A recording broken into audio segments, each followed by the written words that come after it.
fyrst til máls borgarfulltrúi Ilmur Kristjánsdóttir.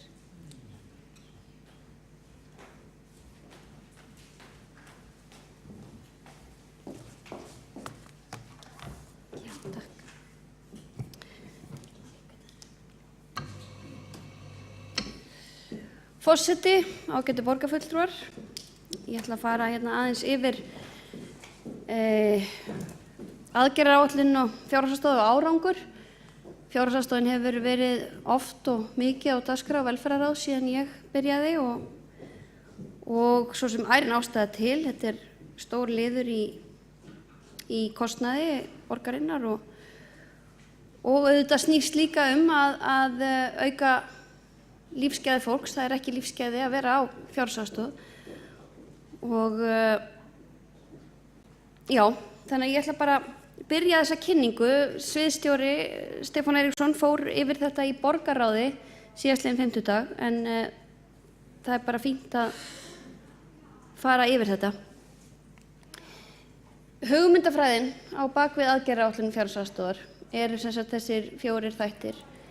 Það er virkt samráð, valdefling, þáttaka og ábyrgð á eigin lífi. Það er sem sagt þessi einstaklingsmiðaða nálgun að það eigi ekki eitt við alla og það þurfi að nálgast fólk á jafningjabasis. Árið 2008 þá varð þetta mikil fjölgun kjölfar efnahagshrunsins á fólki sem þáði fjárhagsaðstoð og það var meira atvinnuleysi og mikið atvinnuleysi og það var auðvitað skýringin en meðal aðgerða voru þessi ráðning virkni ráðgjafa, samstarf velferðarsviðs og Vinnumálastofnunar og stofnun atvinnumáladeildar hjá Reykjavíkurborg. 2013 var sett fram aðgerðaáætlun fjárhagsaðstoðar. Það voru skýr markmið, fjölga tækifærum og losa fólk af fjárhagsaðstoð. Unnið á grunni hugmyndafræði virkt samráð, valdeflingu og fleira. Ýmsar viðbótaraðgerðir, svo sem þróun á samstarfi við Vinnumálastofnun, atvinnutorg og stígur sameinuðu sérstaka ráðgjafardeild hjá Vinnumálastofnun. Færniteymi var sett á laggirnar sem eru þessi virkniráðgjafar og sálfræðingar, sumarátak fyrir námsmenn, samstarfi virk, samningur við SÁÁ vegna notenda með fíknivanda, Grettistak sem er líka úrræði fyrir fólk sem hefur lokið meðferð og svona atvinnu þjálfunar úrræði. Karla- og kvennasmiðjur sem leiðis og fjölsmiðjan.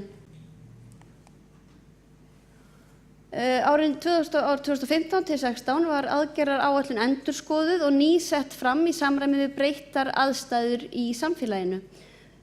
Horft sérstaklega til hópsins sem hefur ekki náð að nýta sér aukið framboð af atvinnu af því að framboðið hefur auðvitað aukist og samt voru sem sagt fjöldi þeirra sem þáðu fjárhagsaðstoð ekki að fara niður í samræmi við það.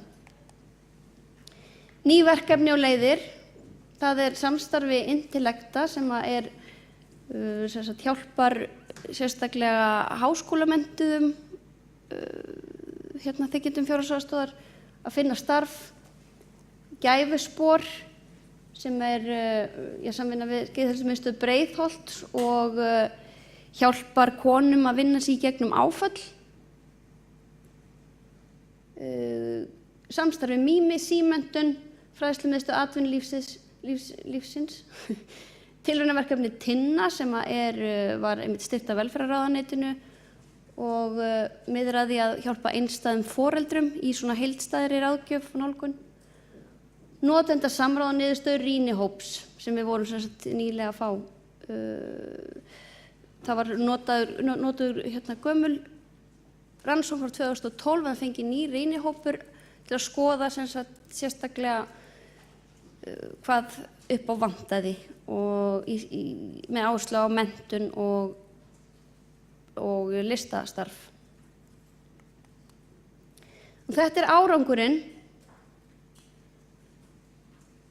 Fjöldi notenda hefur fækkað 23% núna á milli ára sem gríðarlega góður árangur og ég held að allir hljóti að fagna. Og nú teikna ég svona hringi í kringum 23,6%, hvorki meira en minna.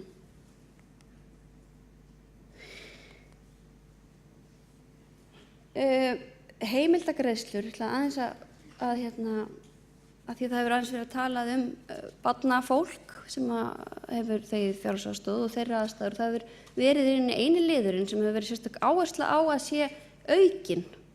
Að það heimildagreiðslur til barnafólks því að við viljum auðvitað ekki að það bitni á börnum að foreldrar þurfi að þiggja fjárhagsaðstoð og þau hafi ekki efni á að stunda starf eins og jafningjar þeirra.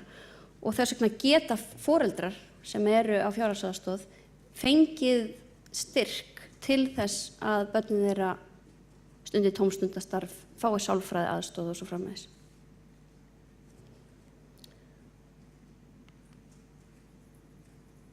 Og hérna sjáum við súlurit og það vantar hérna árið 2016 eðlilega, en þetta bara á hraðri niðurleið. Fjöldi notenda og mánaðar sem fengu aðstoð,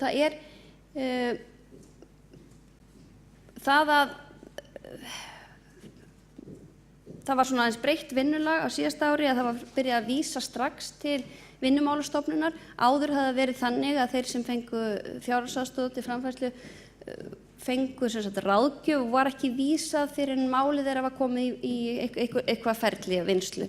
Núna farið að vísa strax til Vinnumálastofnunar og það sést mjög góður árangur af því. En það samt sem áður einstaklingurinn þiggur hann ráðgjöf hjá þjónustumiðstöð.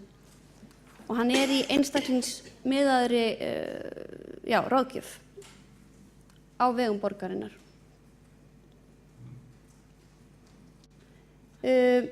Það stöðnun í langtímanotendum, hjá langtímanotendum. Þeir eru ekki að fara jafn hratt niður og það auðvitað margt sem spilar inn í og þetta eru sjúklingar oft og eins og ég segi, kannski ákveðin stífla þarna og ég ætla að vitna hérna í minnisblað sem kom núna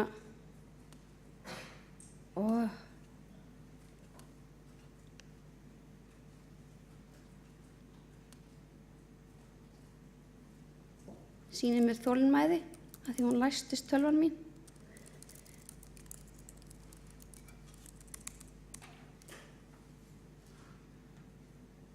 En það hefur sýnt sig að sálfræði aðstoð, þeir sem þiggja sálfræði aðstoð áður en þeir halda aftur út á vinnumarkaðinn, þeir koma síður inn aftur.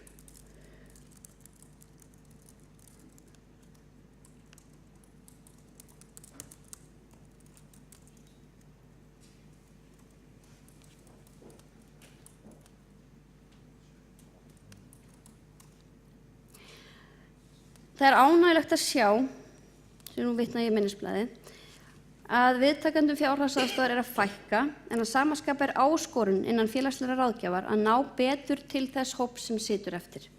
Finna þarf leiðir til þess að nálgast þann hóp og finna árangursríkar aðferðir sem leiða til aukinnar virkni og betri þjónustu. Stýrihópur aðgerðaráætlunar fjárhagsaðstoð heldur áfram störfum. Lykiltölur velferðarsviðs gefa til kynna aukna bjartsýni að verið sé að vinna þétt með viðtakendum fjárhagsaðstoðar með valdeflingu, notendasamráði og þátttöku ábyrgð að leiðarljósi.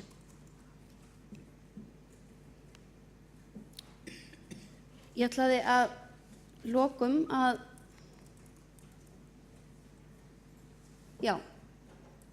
hérna sjáum við tölur atvinnuleysis fara niður og fjárhagsaðstoðin aðeins seinni en hún eltir. Að lokum ætlaði ég að þau hefur nú oft verið gætt óþolinmæði þegar verið að tala þennan hóp og þetta auðvitað, leikur sér enginn að því að vera á fjárhagsaðstoð og það eru ekki lífsgæði að vera á fjárhagsaðstoð og þetta neyðarúrræði og á aldrei að vera langvarandi. En hins vegar verðum við að taka það inn í myndina að það getur tekið langan tíma að hjálpa fólki að blómstra. Og að því sögðu ætla ég að vitna í Bette Midler og segja Just remember in the winter far beneath the bitter snows lies a seed that with the sun's love in the spring becomes the rose.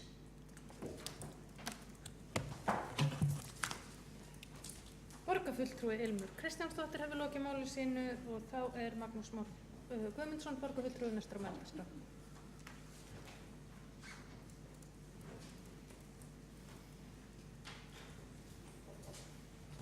Frú forseti, ágæta borgarstjórn.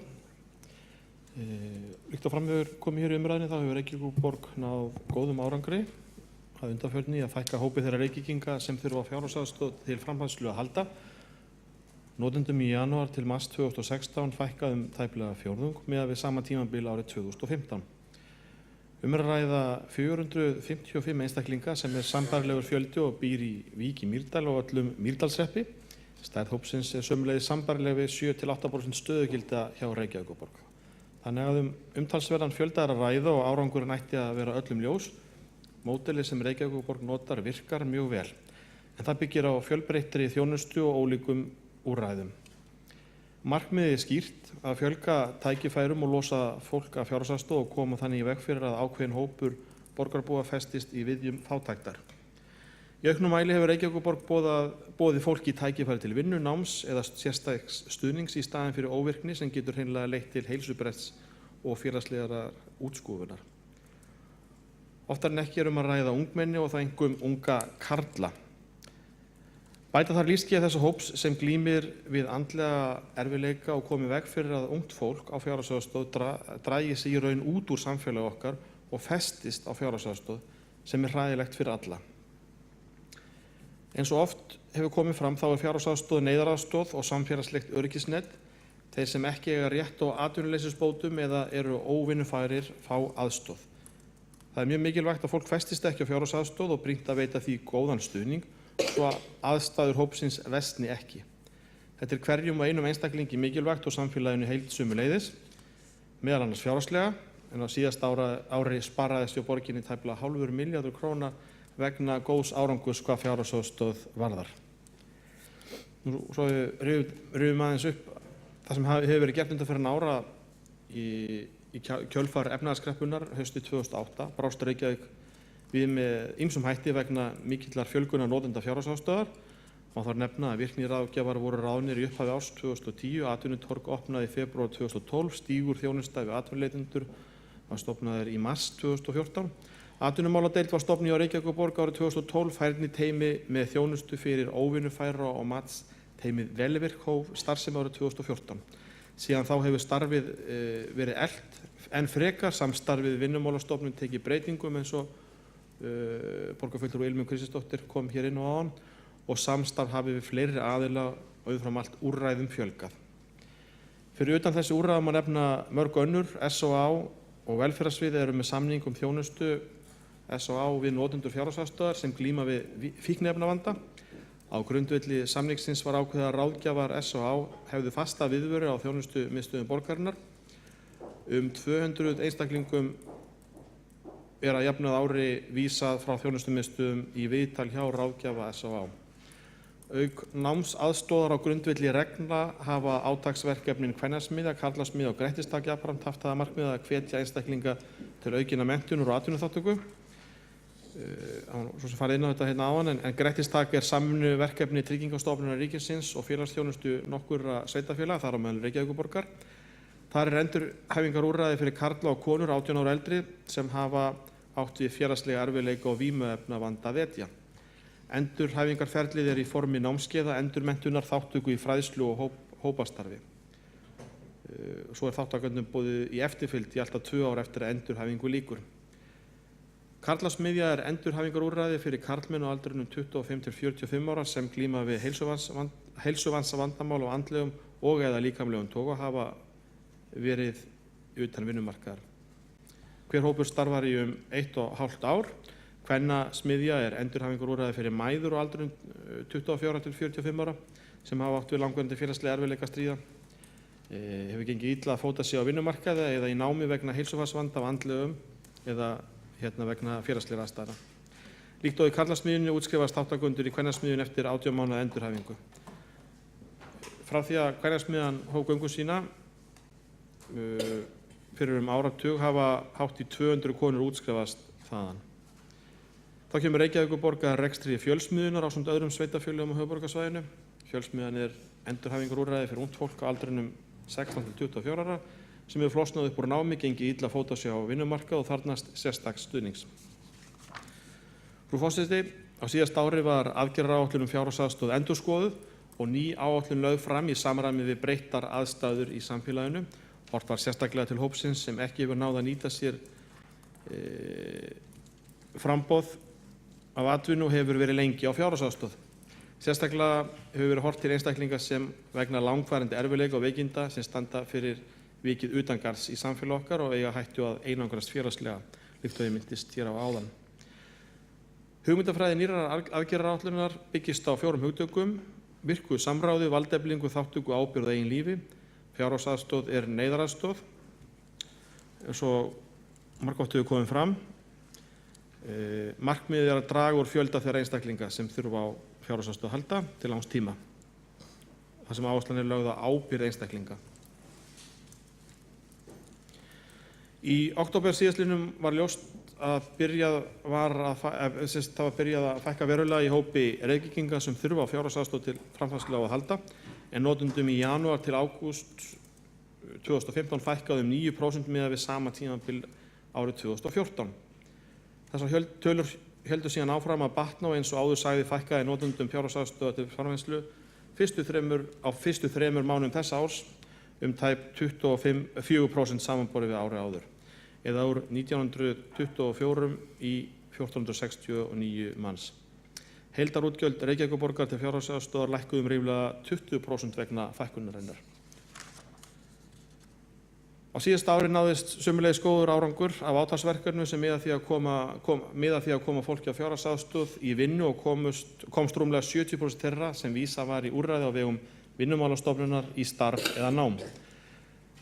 Þá var umtalsverður árangur af vinnu færniteymis sálfræðinga sem ráðnir voru til starfa fyrir rúmum 2 árum. Er að ræða sálfræðinga sem starfa á þjónustumiðstöðunum sem unnið hafa með óvinnufærum einstaklingum í hópi þeirra sem þurfa fjárhagsaðstoð til framfærslu að halda. Meirihluti þeirra eru karlmenn eða 60%. Rúmlega helmingur hópsins undanfarin 2 ár var undir 30 og 80% undir 40. Þannig er tæplega fjórðungur á aldrinum 30 til 39 ára, en flestir eins og áður segi undir 30. Í hópnum eru tæplega 80% einhleypir og auk þess sem 18% eru einstæðir foreldrar. Í upphafi lagði færniteymið áherslu á 2 hópa meðal óvinnufærra til að byrja með. Annars vegar þann sem þegið hefur fjárhagsaðstoð í minna en hálft ár til þess að koma í veg fyrir að þessi hópur festist í vítahring veikinda og óvirkni, og hins vegar þá sem hafa verið lengi með fjárhagsaðstoð. Þessi skipting á ekki við í dag. Á síðustu 2 árum hafa hátt í 500 óvinnufærir mætt í viðtöl hjá sálfræðingunum. Við mat á geðrænum einkennum tóku 7 af hverjum 10 þátt í skimun eftir einkennum þunglyndis, kvíða og streitu, og helmingur þeirra sem skimunin náði til höfðu mjög alvarlega þunglyndis og kvíðaeinkenni. Þá upplifði þriðjungur alvarleg streitueinkenni.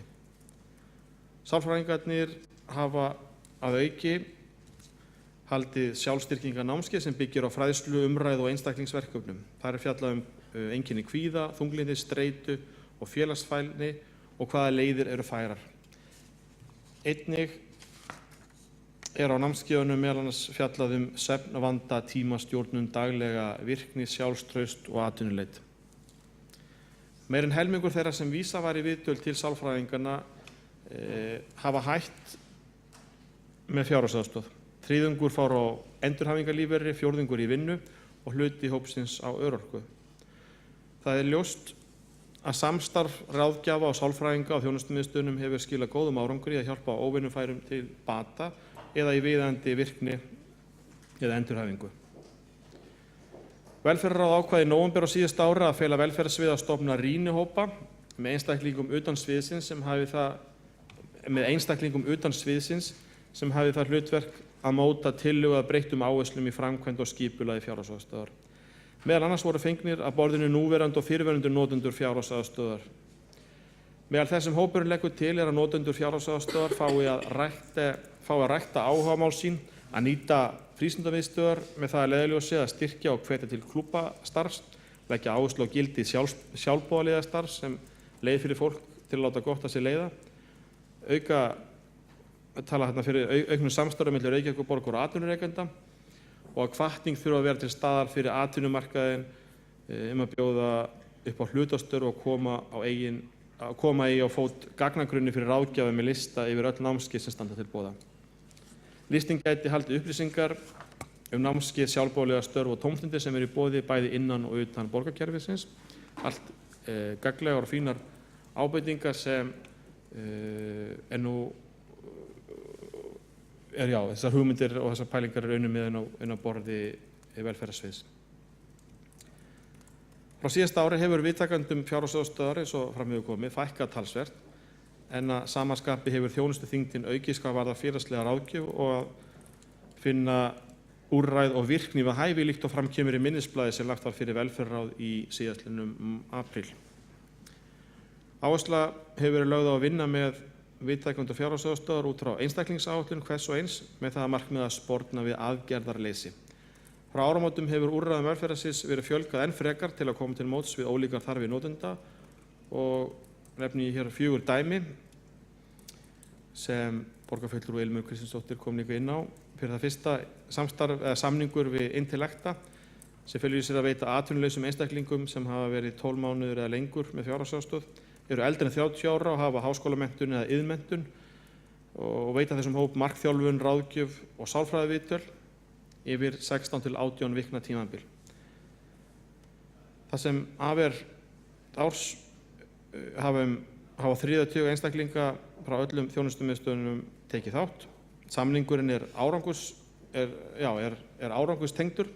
Það fyrirtækið fær greitt fyrir þá aðila þátttakendur þegar einstaklingur hafi verið 3 mánuði eða lengur í starfi. Þá líka nefndi ég öðru lagi samkomulag velferðarsviðs við Geðheilsumiðstöð Breiðholts frá því í febrúar að þjónusta viðtakendur fjárhagsaðstoðar sem glímt hafa við geðrænan og félagslega vanda ásamt því að vera þolendur ofbeldis. Er að ræða námskeið sem heitir Gæfuspor og ætlað konum 25 ára og eldri. Í þriðja lagi nefni ég stefnumótunarverkefni GÓL sem felur í sér samstarf milli Mímis símenntunar og fræðslumiðstöðvar atvinnulífsins. Verkefnið stendur meðal annars fyrir ráðgjöf og leiðsögn fyrir fullorðna einstaklinga tengt náms- og starfsþróun með það að markmiði að finna sér nám eða starfi hæfi. Nú þegar er búið að vísa 11 þáttakendum frá þjónustumiðstöðvunum í verkefnið og í fjórða lagi ber að nefna spennandi tilraunaverkefni á velferðarsviði sem velferðarráðuneyti styrkti held ég einhverjar 20 milljónir tilraunaverkefni til næstu 2 ára og kallast TINNA og var til í kjölfar rannsóknar sem velferðarsvið lét gera á högum reykvískra foreldra og velferð barna. Skoðuð var þátttaka barna í íþrótta- og tómstundastarfi en þar kom fram að fjárhagsleg og félagsleg staða hefur áhrif á þátttöku þeirra í íþrótta- og tómstundastarfi. TINNA felst í því að veita einstæðum foreldrum sem eru notendur fjárhagsaðstoðar fjölþætta þverfaglega þjónustu með hagsmuni barna að leiðarljósi. Til að draga þetta saman þá byggir módelið Reykjavík á samræmdu verklagi við móttöku og meðferð umsókna fjárhagsaðstoð þar sem áhersla er lögð á inngrip snemma í ferlinu og að notendur finni styrkleika sína, meti starfsgetu og setji sér valdeflandi markmið. Reykjavík býður upp á fjölbreytta þjónustu og liggur lykillinn að árangrinum einmitt í því. Úrræðin eru ólík af því að hópurinn er ekki einsleitur heldur þvert á móti og þarfirnar mismunandi. Frú forseti, árangurinn á undanförnu er frábær. Hann hefur ekki náðst sjálfkrafa því ásamt betri atvinnuástandi í landinu skipta þar mestu fjölbreytt úrræði, manneskjulegt viðhorf og öflugir virkni og þjónusturáðgjafar, auk sálfræðinga og þjónustumiðstöðvum borgarinnar. Enda var það ekki ástæðulaust að virkniráðgjöfum var fjölgað á árunum eftir hrun. Það var gert til að ná betur utan um málaflokkinn og hjálpa fólki að komast aftur í virkni, öllum til gagns.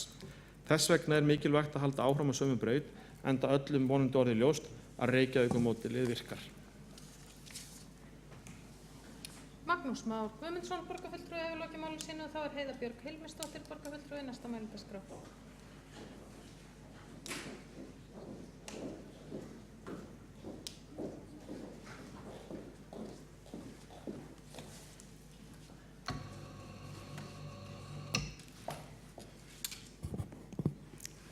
Forseti og ágætu borgarfulltrúar. Formaður velferðarráðs, borgarfulltrúi Ilmur Kristinsdóttir fór jú vel yfir þessi mál áðan og fór yfir það í tölum og gögnum hversu vel hefur tekist að vinna með fólki sem hefur þurft fjárhagsaðstoð.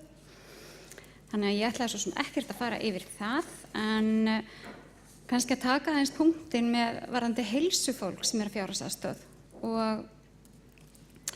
og áhrif þess að vera í því á þeim staði í lífinu að þurfa fjárhagsaðstoð, áhrif þess á heilsu, því að rannsóknir hafa sýnt að heilsufari fólks hrakar oft mjög hratt þegar það er á fjárhagsaðstoð. Og heilsufar fólks á fjárhagsaðstoð virðist í flestum tilfellum vera lakara heldur en svona fólk almennt. Þeim líður verr og þeir upplifa sig sem svona annarsflokks samfélagsþegna. Og það hefur verið rætt margs konar aðferðir til þess að hjálpa til við það. Og besta hjálpin er auðvitað að mæta viðkomandi og styrkja hann til þess að komast út úr þeim aðstæðum sem hann er komin í. Og það er það sem að velferðarsviðið hefur svolítið unnið. Það hefur unnið á grundvelli rannsókna og greininga og gert líka mikið af rannsóknum og greiningum á þeim úrræðum sem við hafa unnið með. Og það hefur mér fundist vera til fyrirmyndar. Að það er í rauninni ekki verið að reyna að prófa eitthvað nýtt og sjá hvort það virkar. Heldur það er alltaf verið að fylgjast með, virkar þetta ekki og hvað getum við gert betur og hvernig er þetta gert annars staðar. Það þarf að mæta þörfum ákveðinna hópa, en það þarf líka að mæta þörfum einstaklinga. Og það að gerðar séu einstaklingsáætlanir með svo mörgum er mjög mikilvægt.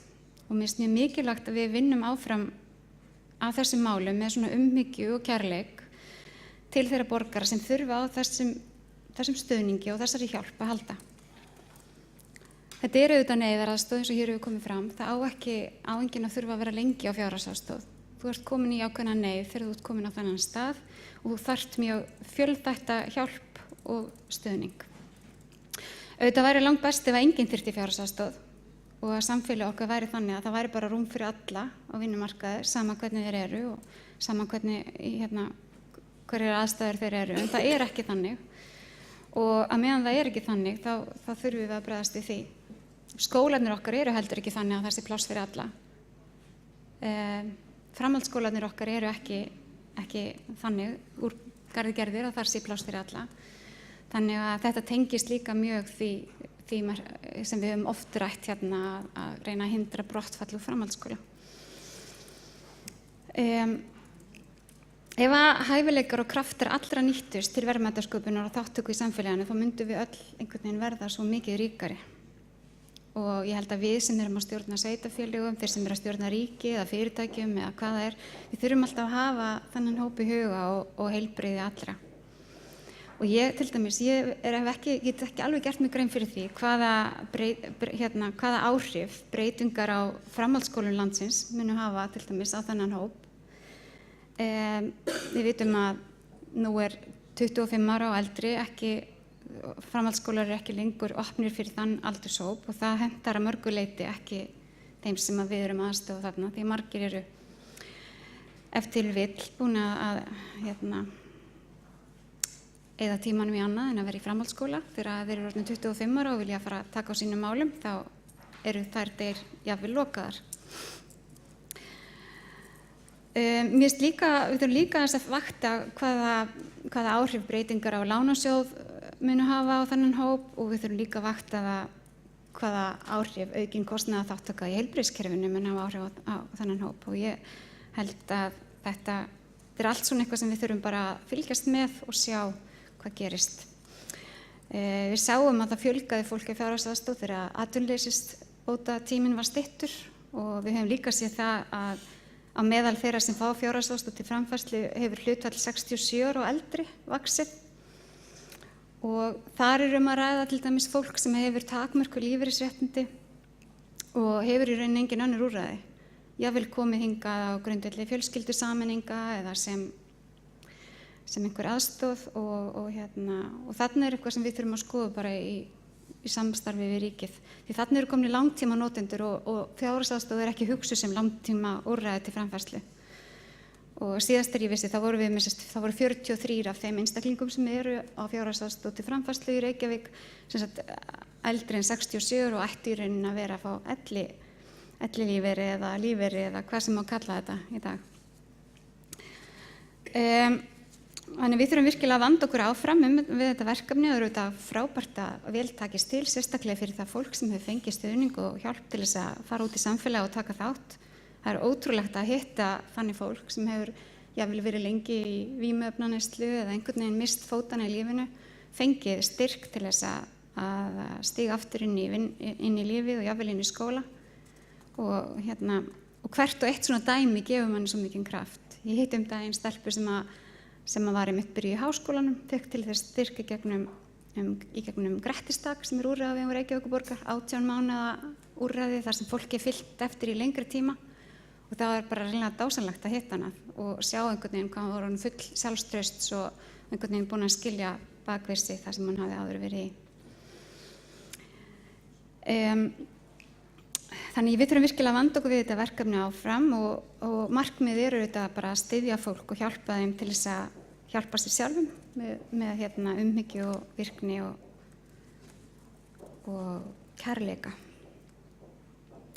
En eins og borgarfulltrúi Ilmur Kristjánsdóttir kom inn á áðan, þá höfum við líka í velferðarráði sérstaklega verið að horfa á það hvernig við getum komið í veg fyrir fátækt barna. Við höfum auðvitað verið með sérstök úrræði eins og kvennasmiðjuna fyrir mæður sem hafa verið 24 til 45 ára mæður sem hafa átt í svona langvarandi félagslega erfiðleika stríða, hafa verið lengi á fjárhagsaðstoð, og þar í gegn hafa farið 200 mæður, reykvískar mæður sem hafa fengið stuðning, og það hefur verið góð útkoma úr því. Það er 12 mánuðum síðar hafa 63% af þeim konum sem hafa farið þarna í gegn ekki verið á fjárhagsaðstoð lengur, og þetta er náttúrulega gríðarlega mikilvægt þegar maður bara horfir á börnin, af því að rannsóknir hafa sýnt að ef þú átt foreldri sem er í fjárhagsvandræðum, þá eru meiri líkur á að þér farnist ekki vel og þér líði verr. Þannig að þetta er gríðarlega mikilvægt bæði fyrir mæðurnar og fyrir börnin, og þess vegna var þetta tilraunaverkefni sem er kallað Tinna, sem er núna á að styrkja ekki bara einstæðar mæður heldur einstæðar foreldra svona í lengri tíma, mjög jákvætt, og þar er svona verið að reyna að samþætta bæði menntun og vinnu og starfsþjálfun og fjárhagslegan stuðning og uppeldisráðgjöf, og verið að reyna að mæta svona fjölbreyttum þörfum fólks með svona skapandi hætti, og ég verð mjög spennt fyrir því. Ég veit að við munum taka út hvernig það tekst til, og ég vona að það verði gott. Núna bara 4. maí, bara fyrir mánuði síðan, þá fengum við einmitt hugmyndir breyttar áherslur í framkvæmd og skipulagi fjárhagsaðstoðar til framfærslu hjá Reykjavíkurborg sem voru niðurstöður rýnihóps, og við ákveðum í lok síðasta árs í velferðarráði að biðja það að fólk sem hefur fengið fjárhagsaðstoð, það segðu okkur svolítið til hvaða úrræði það sem virka, og ég held að það sé eitthvað sem við höfum verið að tala að auki lýðræði og auki samstarfi við borgarbúa, og ég held að ef við leitum til borgarbúa sem hafa nýtt þjónustuna okkar og geta sagt okkur hvað það er sem virkar, að við þurfum, og mér fannst það mjög gagnlegt, og þau einmitt svona komum með þær tillögur að það væri mikilvægt, þetta væri skapandi starf og það væri fjölbreytt og það á að ýta við manni, maður á að geta að fá að vera í friði,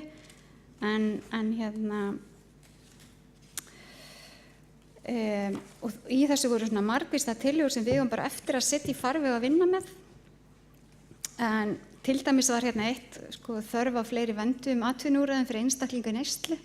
Þar kemur aftur þessi hópur okkar sem er í neyslu. Við vitum að við erum með eldri borgara sem er í neyslu sem ekki passa inn í hjúkrunarheimili. En þarna svona fólk, það var nefnt svona dæmi eins og Sólheimar í Grímsnesi. Það þyrfti að vera eitthvað svona úrræði fyrir fólk sem var í neyslu og líka bara einhvern veginn meiri stuðningur fyrir fólk sem er í vinnu og er í neyslu, einhvern veginn að hjálpa þeim áður en þau missa vinnuna og jafnvel að aðstæðan versnar. Það er einnig verið að tala um það að til dæmis unglingar sem eru í neyslu eru vísað úr skóla og það sé í rauninni það versta sem hægt er að gera við unglinga í neyslu að vísa honum á skóla. Það var frekar að halda honum í skólanum og hjálpa honum þar. Og mér fannst gaman að sjá hérna að það kom fram greinlega í þessum rýnihóp að grunnskólinn væri svona jöfnunartæki og þangað hefðu margir sótt styrk og hjálp í erfiðum aðstæðum og að fólk þyrfti að fá að rækta áhugamál sín og tryggja að börnin fengi frístundakort og annað. Það er einmitt eitthvað sem við höfum verið að tala um og það eina sem kannski borgarfulltrúi Ilmur Kristinsdóttir kom inn á og við virkilega reynum að halda fólki að sækjum og það eru þessi styrkir fyrir börn. Fólk sem er að fjárhagsaðstoða það sækjum styrki til þess að börnin þeirra geti verið í frístundastarfi og þau geti tekið þátt í starfinu með öðrum börnum í borginni. En þarna þetta er ýmislegt varðandi atvinnumálin, kannski að fá að byrja í hlutastarfi og hvernig maður geti sótt og hvort maður geti fengið aðstoð og svo töluðu svolítið að það væri ekki tenging á milli stofnana. Það verið erfitt að þurfa alltaf að vera að leita á nýjan stað. Það er eitthvað sem við kannski bara eigum eftir að skoða betur, en mér finnst þetta bara, langaði bara að fá að segja ykkur frá þessu, því mér fannst þetta gagnlegt og ég held að við einhvern veginn þurfum kannski að hlusta oftar á þá sem er að fá þjónustu frá okkur og fá leiðbeiningar frá þeim hvernig við getum best stutt á, því að það er sannarlega okkar allra hagur að öllum líði vel í Reykjavík. Heiða Björg Helmisdóttir, borgarfulltrúi, lokið máli sínu og þá töktu máls Jóna Björg Sætran, borgarfulltrúi.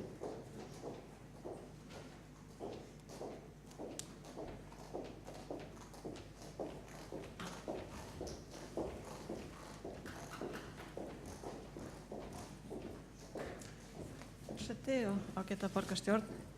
Nú þakka Ilmi Kristjánsdóttur fyrir kynningu á skýrslunni sem hún var með upp á vegg áðan. Mjög gott að fá svona yfirsýn yfir það sem þar stóð.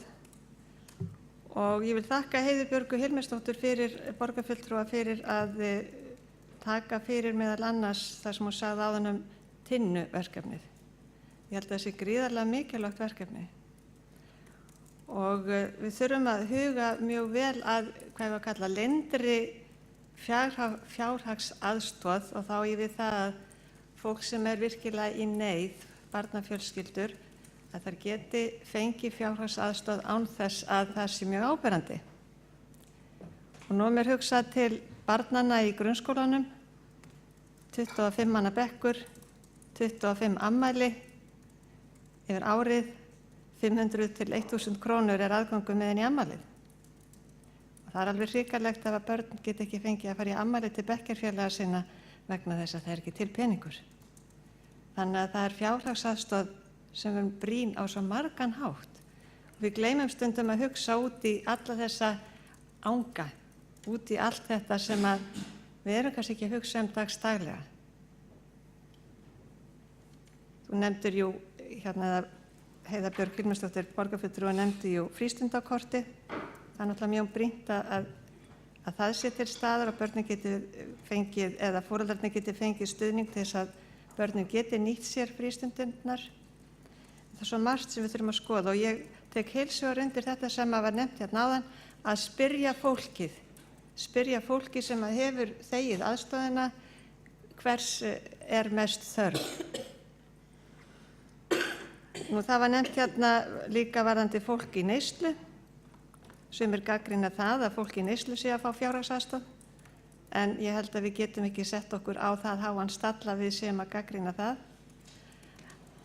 Þegar allir þurfa, fólk í neyslu þarf jafnvel aðstoð til þess að komast út úr neyslunni. Þannig að við verðum að skoða þessi mál mjög gaumgæfilega. En það sem að mig langaði nú mest til þess að minnast á hérna, og það er eitt úrræði sem að Ilmur Kristjánsdóttir, borgarfulltrúi, kom jú inn á hérna áðan, sem heitir Vinna með stuðningi. Það er spurning hvort að það sé hægt að gera eitthvað til þess að efla það úrræði. Það eru margir einstaklingar, margir ungir einstaklingar, og það er oft talað unga karlmenn, þannig það er ábyggilega líka unga konur sem að hér er að ræða. En það eru margir sem að falla svona á milli kerfa í kerfin okkar. Og fólk sem að fær jafnvel fjárhagsstuðning til þess að lifa fyrir per mánuð, og þá er það ansi slítandi fyrir viðkomandi að fá, þó svo að viðkomandi sé að fá fjárhagsstuðning, ef að þetta fólk hefur ekkert við að vera. Í sumum tilvikum fær fólk námstilboð, sem sagt það getur valið það hvort það fer í nám eða á námskeið, sem er mjög gott, en stundum hefur líka verið svona skilyrt fjárhagsaðstoð, þar sem að fólk er skikkað til þess að fara á námskeið. Það getur líka hjálpað fólki mikið. En þetta úrræði, Vinna með stuðningi, það getur tekið fólk alllangan tíma að fara í gegnum matið hvort það verður metið inn í kerfið sem heitir Vinna með stuðningi. Og það er gaman að sjá einstaklingar sem hafa verið lengi á fjárhagsaðstoð, jafnvel í 3 ár, án þess að fá vinnu, fara síðan að blómstra þegar viðkomandinn er þvingaður inn í vinnu með stuðningi. Og ég segi þvingaður vegna þess að viðkomandi hefur kannski ekki þá trú á sjálfum sér að hann geti farið út af vinnumarkaðinn. Síðan þegar allir leggjast á eitt á þjónustumiðstöðunum, ráðgjafarnir og aðrir, og fólk gefst ekki upp við að reyna að hjálpa þessum einstaklingum, talar við þá og fær þetta fólk til þess að fara út í, og ég endurtek, bara hálfpartinn neitt fólk út í það að fara í einhverja vinnu, og að hjálpa til að standast kröfur vinnuveitandans í þessari vinnu með stuðningi, að sjá þetta fólk blómstra. En síðan er þetta kerfi, ég er aðeins að bíða eftir því að Ilmur ná að heyra í mér. Mér langar svo til þess að það heyrir þetta. Fyrirgefðu. Að sjá sko þegar fólk er búið að vera í vinnu með stuðningi. Vinna með stuðningi varir ekki að eilífu. Hún varir í ákveðin fjölda mánaða. Og jafnvel þó að vinnuveitandinn vilji ráða viðkomandi áfram, þá er jú ráðningabann hjá Reykjavíkurborg. Reykjavíkurborg er jú meðal þeirra fyrirtækja sem eða starfsstaða sem að veita bjóði upp á vinnu með stuðningi. Og þegar að vinna með stuðningi, þegar henni lýkur, þá tekur við annað langt ferli. 3-4 vikur þarf að meta fólki upp á nýtt jafnvel, og síðan þegar búið er að meta fólki að þá getur tekið 3-4 vikur í viðbót eða lengri tíma áður en að hægt er að finna úrræði fyrir viðkomandi. Þannig að ég vil bara beina þeim orðum til Ilmar Kristjánsdóttur, borgarfulltrúa, hvort að það sé ekki eitthvað sem hvort að þurfi ekki að skoða aðeins betur þessi mál. Ég veit að það er fjölmörg önnur mál og þeir borgarfulltrúar sem hér hafa talað hafa farið mjög vel yfir hin ýmsu verkefni varðandi þetta, hvað þið verður að gera. Það verður að gera ótal marga góða hluti, en þetta er það sem að mig langaði til að hnykkja sérstaklega á. Takk.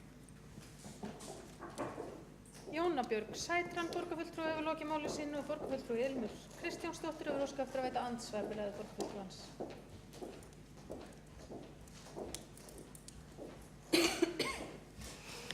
Forseti, virðulegur borgarfulltrúar. Já, þetta sko ég veit ekki, vinna með stuðningi, það sem við fórst að tala borgarfulltrúi Jónas heitir hann. Hvort þú sért að rugla með atvinnumál fatlaðs fólks. Það verið að vinna með stuðningi, þess að það vísa til Vinnumálastofnunar þá reynda og stuðningurinn heldur áfram, en bara vissulega skal taka þetta til skoðunar með þessar athugasemdir sem þú gerðir, ekki spurning. En ég held líka að það einmitt mikilvægt að því þú talaðir sko, hvað það erfitt að fara út á vinnumarkaðinn, að það sko, skýrsla sálfræðinga segja að notendur segja að það skiptir rosalega miklu máli þessi þrýstingur sem þau finna og það að það sé ekki gefist upp á fólki og því sé fyllt og stuðningurinn það sé svolítið handleiðsla út á vinnumarkaðinn. Það getur verið mjög ógnvekjandi fyrir fólk og jafnframt að því sé fundin störf sem hæfa og starfshlutfall sem hæfir og eins og ég segi, lítil skref. Takk. Ilmur Kristjánsdóttir borgarfulltrúi er lokið að veita andsvar, þá andsvörum lokið og Áslaug María Friðriksdóttir borgarfulltrúi er næst á mælendaskrá.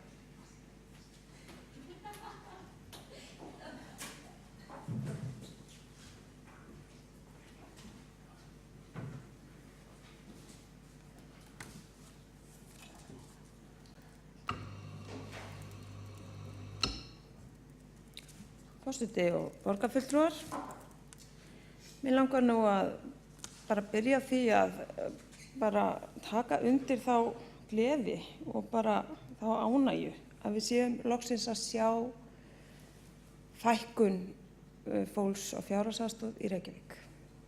Það orðið svo tímabært að við færum að sjá þessa þróun og bara það eiginlega svona mjög ánægjulegt að fá að bara taka þátt í því að standa hérna og gleðjast yfir henni.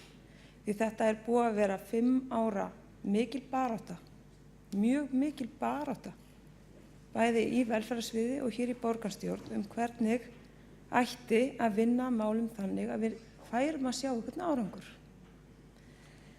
Mér langar að hér liggur semst fyrir aðgerðar áætlun sem var kynnt í borgarráði og var tekið saman af starfsmönnum velferðarsviðs og þetta eru mjög góðar upplýsingar og mér langar að bara þakka starfsfólki velferðarsviðs fyrir þessa samantekt og bara jafnframt fyrir þær samantektir sem það hefur verið mjög ötult við að gefa okkur sem setið hafa í velferðarráðinu undanfarin ár, enda mjög mikilvægt að fylgjast með því hvernig þróunin hefur verið og alltaf hefur starfsfólki verið að bæta úr og tekið mjög jákvætt í það sem við höfum lagt í málana hvernig við vildum sjá fylgjast enda betur með hver þróun hefði væri og einnig tillögur hvernig við getum bætt við upplýsingum.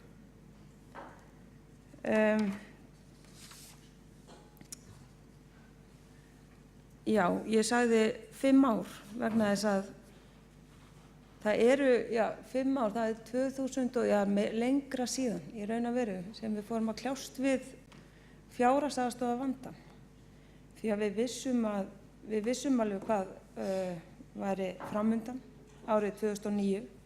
Árið 2009 var strax byrjað að endurskipuleggja og í raun og veru greina þann hóp sem þá var á fjárhagsaðstoð með allt öðrum hætti en verið hafði til þess einmitt að vera undirbúnari til þess að bregðast við með einhverjum hætti þegar að enda fleiri yrðu atvinnulausir af því að auðvitað vissum við alveg hvað myndi gerast. Við höfum síðan þá fulltrúar Sjálfstæðisflokksins í velferðarráði lagt fram ótal og ég held nánast á hverjum einasta fundi á einhverju tímabili tillögur hvernig mætti vinna og standa þessum málum með öðrum hætti en meirihlutinn hafði nokkurn vilja til. Þannig að þrátt fyrir gleðina þá finnst mér að það verði bara að segja það sem satt að það svo löngu tímabært að við færum að sjá þennan árangur. Þennan árangur hefðu við getað séð fyrr, hefðu við tekið upp farið í sterkari vörn, unnið harðara málum sýnt í rauninni bara miklu meiri kraft heldur en gert var. Og til dæmis, við getum borið okkur saman við önnur sveitarfélög. Tökum Hafnarfjörð sem á einu ári minnkaði fjárhagsaðstoðar, fækkaði 40% á fjárhagsaðstoð. Í Reykjanesbæ fækkaði 32% milli árana 2014 og 2015, á meðan á sama tíma, við erum að tala 40% í Hafnarfirði, 32% í Reykjanesbæ, þar sem var mjög erfitt atvinnuástand, mjög erfitt.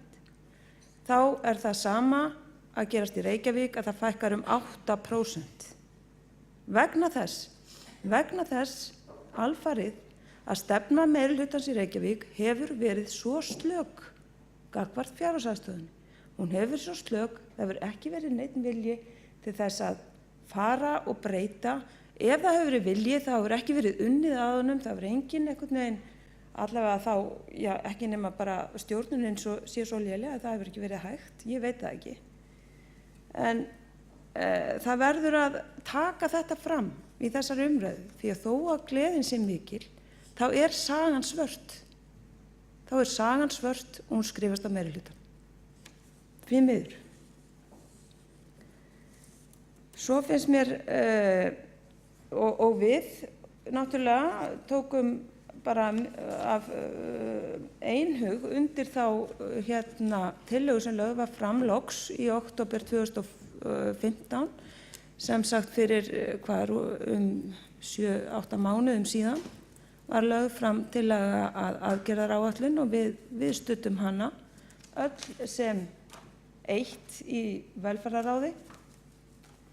Þessa tillögu erum við að sjá hér á blaðinu.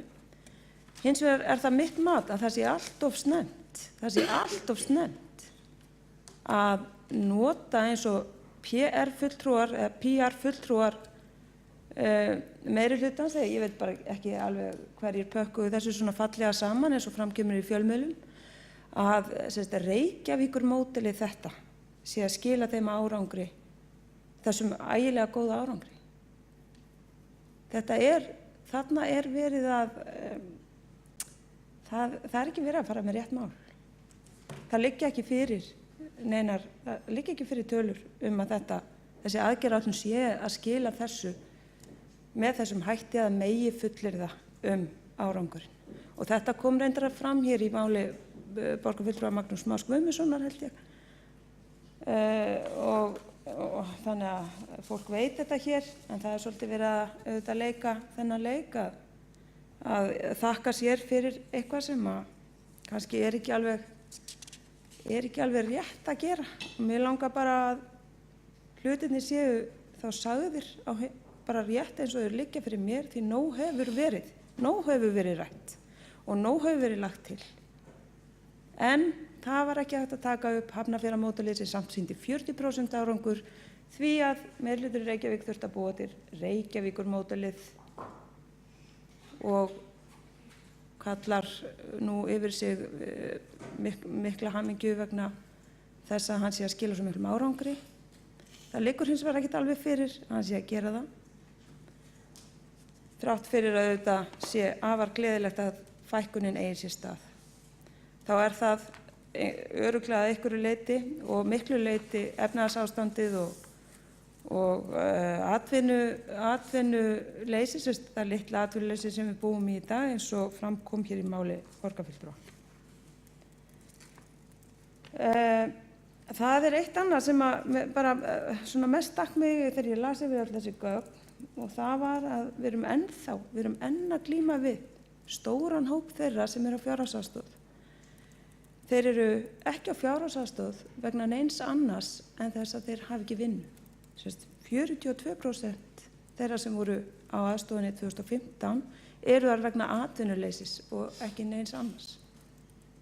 Þannig að þarna sér maður strax tækifæri til að taka miklu virkari þátt í að aðstoða fólki hraðar út á vinnumarkað, og nú myndast að sjálfsögðu rými, það myndast heilmikið rými þegar fólki í þörf fækkar. Við erum með fullt af ráðgjöfum, við erum með ýmis úrræði, við erum búin að bæta við úrræðum og aðgerðið áætlunin er flott. Og það verður mjög gaman að fylgjast með því hvort hún muni skila jafnvel betri árangri en hjá öðrum sveitarfélögum. En það er bara alltaf snemmt að gefa sér það að hún gerir það. Þannig að við skulum bara hafa hlutina rétta. Við munum bóka undir þessum lið og við munum lesa bara bókunina upp á eftir. En að öðru leyti bara lík ég máli mínu þennan lið. Áslaug María Friðriksdóttir, borgarfulltrúi hefur lokið máli sínu og Magnús Már Guðmundsson, borgarfulltrúi hefur óskað eftir að veita andsvar við ræðu borgarfulltrúans. Frú forseti, þakka borgarfulltrúa Áslaugu Maríu Friðriksdóttur fyrir hennar innlegg hér og sérstaklega upphafið þar sem hún gladdist með okkur með árangrunum en svo máttum svo skilja í lok ræðu borgarfulltrúans að þetta væri raunir ekkert borginu eða velferðarsvið að þakka eða stefnu meðlutans, heldur væri þetta bara atvinnuástandið. Og þá má velta fyrir sér hvort að þetta sé ekki allt óþarfi sem verið að gera ef þetta er þannig að ástandið, atvinnumarkaðið eitt og sér stýri þessu. Ég held að þetta móti að þessi nálgun að gefa þessum úrræðum tækifæri og fólki að vinna með þau, að vera með fjölbreytt og ólík úrræði. Sú nálgun í staðinn fyrir að ýta harkalega við fólki og beita skilyrðingum, þó að þær séu þeim sem þetta líka beitt hjá borginni. Einhverjir þá við í tilfelli einhverja tugi einstaklinga hverju ári, held ég að sé einhverja tölur 40-50. Þannig að þessi nálgun og þetta módel, ég veit ekki hvort að það verði líklegar til að gleðja að borgarfulltrúarnir myndu nota eitthvað annað hugtak heldur en Reykjavíkur módeli, en þessi hugmyndafræði er að virka auðvitað í bland við betra atvinnuástand og mér finnst við ekki geta gert lítið úr því og þessu starfi sem er verið að vinna og verður áfram unnið eftir í bland við það að vera alltaf á tánum. Ég veit að starfsmenn velferðarsviðs voru seinast í gær á fundi að ræða frekar útfærslur, nýjar nálganir til að því að hópurinn er langt frá því að vera einsleitur, mjög fjölbreyttur. Þannig að við höfum bara veita svona jákvætt aðhald áfram. Takk. Magnús Már Guðmundsson, borgarfulltrúi hefur lokið við að veita andsvar. Þá er andsvörum lokið og háttvirtur borgarstjóri tekur næst til máls. Forseti ágæta borgarstjórn, ég vil þakka fyrir góða yfirferð yfir þann árangur sem við erum að sjá í lækkun fjárhagsaðstoðar. Eða ættum við kannski að orða það að fólk sem áður þurfti að reiða sig á fjárhagsaðstoð er komin á annan grunn með líf sitt og fær núna tekjur annars staðar að vegna þess að þörfin fyrir framfærslu er auðvitað til staðar hjá okkur öllum. En það er einmitt með einstaklingsbundinni nálgun mjög fjölbreyttri eins og gögnin bera með sér sem að við getum bundið vonir við að þessi árangur sé ekki bara varanlegur fyrir þetta ár heldur til frambúðar fyrir þá einstaklingar sem þarna eru í glímu. Við sáum fyrir gríðarlega fjölgun á fjárhagsaðstoð eftir hrun vegna atvinnuleysisins sem að rauk upp. En bæði með markvissum aðgerðum og forystu borgarinnar og velferðarsviðs borgarinnar og nýrrar atvinnumáladeildar við að koma til móts við fólk sem var atvinnulaust og hafði verið það lengi sem við vitum úr fjölda erlendra rannsókna að yfir höfuð hrekjast út af vinnumarkaði ef atvinnuleysið hefur staðið meira en ár. Það gerðist ekki hér. Heldur var komið til móts við fólk og það er nú langt flest í vinnu. Það var númer 1. Númer 2, að beita sömu vinnubrögðum á þá og í vinnu með þeim sem að nutu fjárhagsaðstoðar. Þó að það væri örugglega hægt að tefla fram gögnum og rökum fyrir því að þessi hópur myndi eiga í miklum erfiðleikum með að fóta sig upp á nýtt. Þessi stefna og þessi vinnubrögð hafa verið rekin.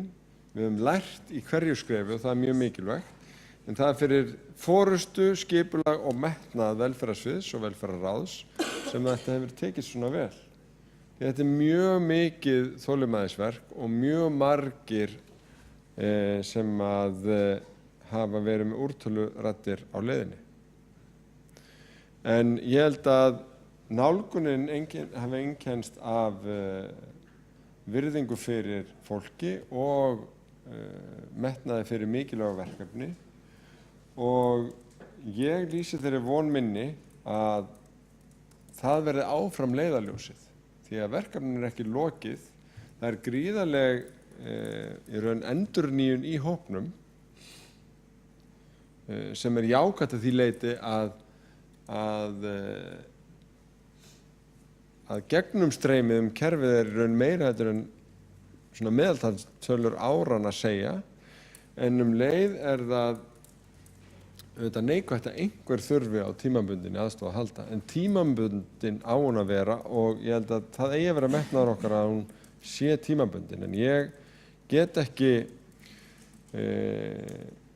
tekið þátt í þessu umræðu án þess að bara hnykkja á því. Sérstaklega vegna þess að annars ágæti fulltrúi minnihlutans, Áslaug María Friðriksdóttir, átti nokkuð erfitt með að leyna erfitt með að tjá gleði sína út í gegnum alla ræðuna að ég held að til þess að svona byggja þann málflutning á rökum að þá þurfi að átta sig á því að hópurinn sem að höfuðborgir sinna, og þá er ég ekki bara að tala um Reykjavík heldur höfuðborgir almennt, er oft miklu þyngri og erfiðari heldur en önnur sveitarfélög. Við sjáum það í þjónustu við utangarðsfólk sem er ekkert sinnt annars staðar. Við sjáum það í þjónustu við einstæða karla yfir miðum aldri sem að eru langflestir hér í tengslum við miðborgina og þurfa ekki að vera utangarðs algjörlega heldur eru það og það er góðs viti að það takist og náist árangur í þjónustu við annars býsna hóp sem er erfitt að sinna og erfitt er að ná aftur út í atvinnulífið og lífið bara almennt. Og fyrir þetta er ég mjög þakklátur, ég er mjög stoltur yfir þessum árangri og ég vil bara þakka starfsfólki þjónustumiðstöðvanna, starfsfólki vinnumálastofnunar, starfsfólki velferðarsviðs, starfsfólki mannauðs- og atvinnumáladeildar fyrir þessa vinnu og ég held að gögnin beri bara með sér hvað þarna er mikil fagmennska á ferðinni. Þetta er allt saman greint í þaula og það að það sé setið núna á fundum við að skilgreina næsta skref er bara til marks það að það á að vinna svona markvisst áfram. Það er frábært. Takk fyrir það.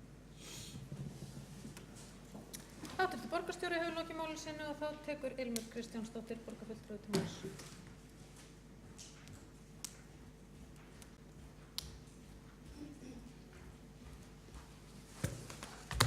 Forseti og hluti borgarfulltrúar.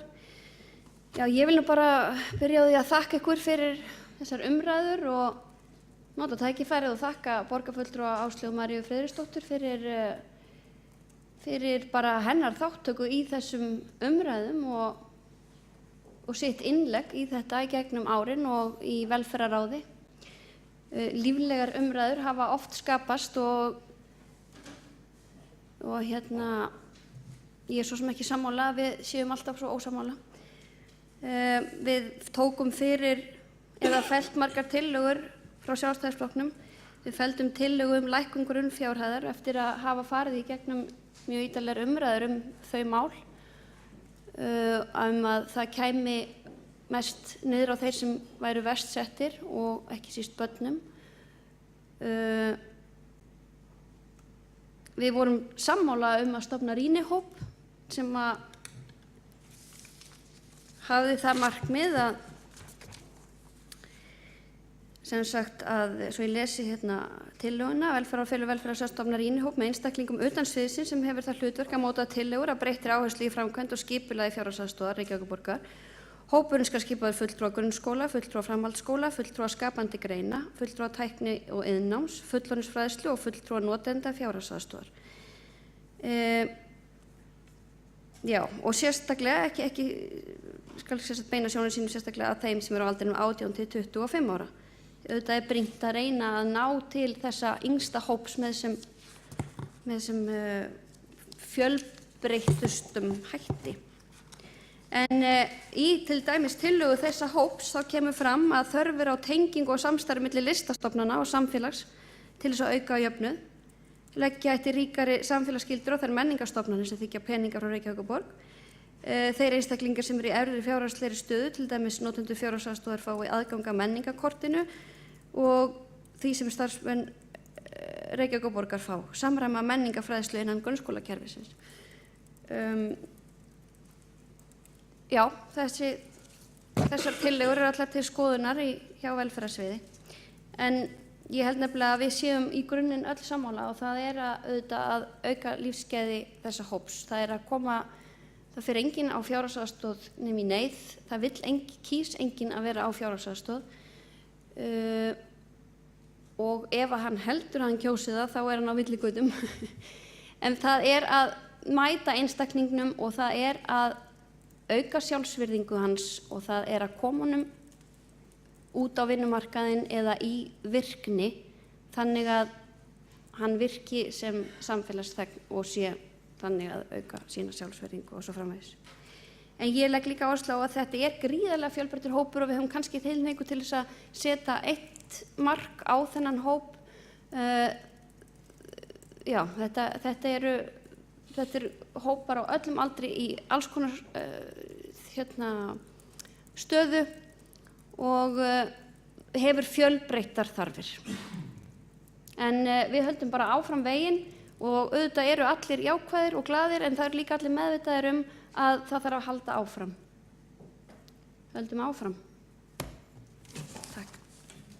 Ilmur Kristjánsdóttir, borgarfulltrúi, hefur lokið máli sínu og þá er þessari umræðu lokið og við gangum til 3. liðar á dagskrá sem er umræðu heimagistingu og leiguíbúðir í skammtímaleigu.